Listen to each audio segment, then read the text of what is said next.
देखिए, मेरी तो समझ में कुछ नहीं आ रहा है और शायद सरकार को भी समझ में नहीं आ रहा है। एक ही समुदाय को समझ में आ रहा है, वो किसान को आ रहा है, जो इन सर्द रातों में साफ देख पा रहे हैं सरकार की मंशा को। अब वो समिति कहाँ रह गई? 3 में से एक सदस्य ने 4 में से एक सदस्य ने अपने को विड्रॉ कर लिया। बाकी 3 सदस्यों पर भी बहुत बड़ा नैतिक दबाव है।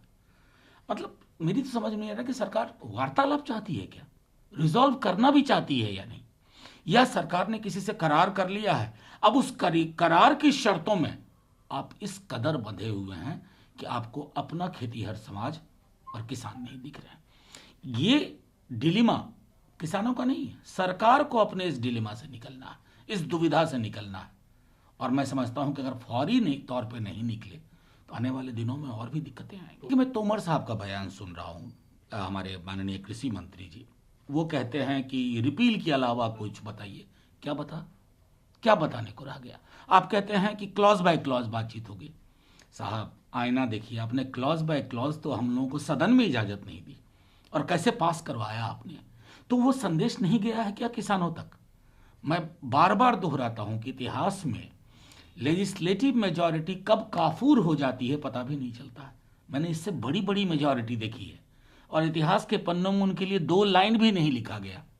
मैं समझता हूं सरकार को ये हमेशा याद रखना चाहिए। मैंने देखा आज कि उन्होंने कहा कि वो नंदीग्राम से चुनाव लड़ेंगी भवानीपुर के अलावा। जाहिर तौर पर मैं एक तरह से, अगर आप देखिए, आप असहमत हो सहमत हो, लेकिन ये हर कोई मानता है कि ममता बनर्जी जी के अंदर एक फाइट बैक की अद्भुत क्षमता है और कम लोग बचे हैं। जैसे हमारे यहाँ नेता प्रतिपक्ष या लालू जी, जिन्होंने आंख तक नहीं दबाई इस दक्षिणपंथी अधिनायकवाद के समक्ष। तो मैं समझता हूं कि उस दृष्टिकोण से देखा जाए तो बंगाल चुनाव बहुत इंटरेस्टिंग होगा। और जो लोग मुगालते में हैं दिल्ली बैठ करके, जिनको ना ईश्वरचंद विद्यासागर और रविन्द्रनाथ टैगोर का अंतर नहीं पता है, तो उन व्यक्तियों को तो मैं समझता हूं कि बंगाल ज़रूर सबक सिखाएगा। उन्होंने ऐसा कहा, लेकिन मैं मानता हूं कि शुभेंदु जी की स्क्रिप्ट इन दिनों खुद नहीं लिख पा रहे हैं। वो बीजेपी में नए नए गए हैं और नए कन्वर्ट की एक खास बात होती है। नया कन्वर्ट, हमारे यहाँ कहा जाता है कि नया कन्वर्ट ओवर डू करता है किसी भी चीज़ में। देखा जाए, किसी महापुरुष ने ये कहा, शायद वो भारत बांग्लादेश संबंधों के बारे में नहीं जानते हैं। अभी प्रधानमंत्री जी ने भूरी भूरी तारीफ की है बांग्लादेश के प्रीमियर की और बांग्लादेश हिंदुस्तान के रिश्तों की। वो टर्माइट वाले लोग जो थे ना, अब उनके बयान खारिज हो गया है। अभी आवागमन को भी सुचारू बनाने की बात हो रही है। तो मेरी तो समझ में नहीं आता है कि ग्लोबली और वैश्विक स्तर पर दक्षिण एशिया में इस प्रकार के बयानों का क्या अर्थ जाएगा। क्या प्रधानमंत्री जी को पता नहीं है कि वो डिप्लोमेटिकली जो भी कोशिश करते हैं उसमें सेंध लगाने वाले उनके ही लोग हैं?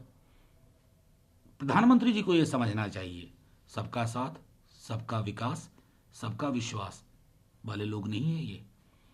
विपक्ष से ज़्यादा ही ऐसे लोग आपके दुश्मन हैं। मैं मानता हूं कि इस तरह के बयान को मैं समझता हूं कि बीजेपी के पास विकल्पहीनता है।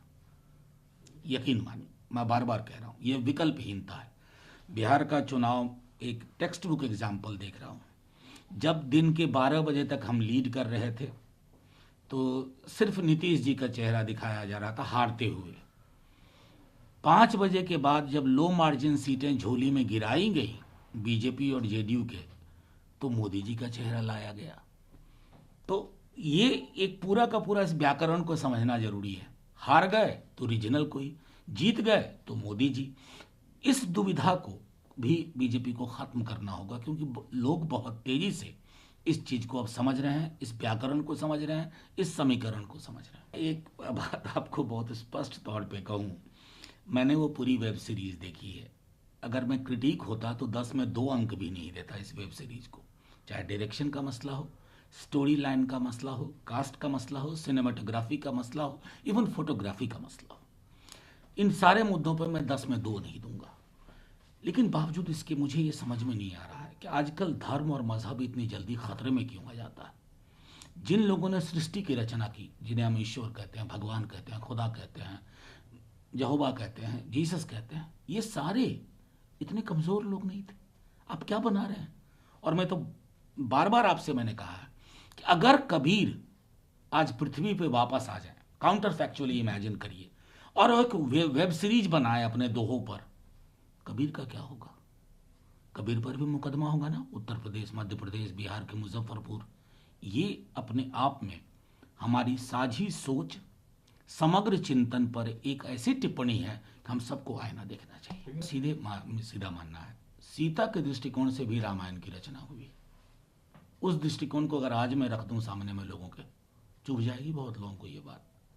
लेकिन हमारा मुल्क विशाल हृदय का मुल्क था, हमारी समझ विशाल हृदय की थी, महासागर। मैंने कहा ना, कबीर का सिर्फ एक दोहा मैं कहूं, जो तू बाभन बाभनी जाया, आन बाट का है नहीं आया, जो तू तुरक तुरकनी जाया, भीतर ही खतना का है न कराए।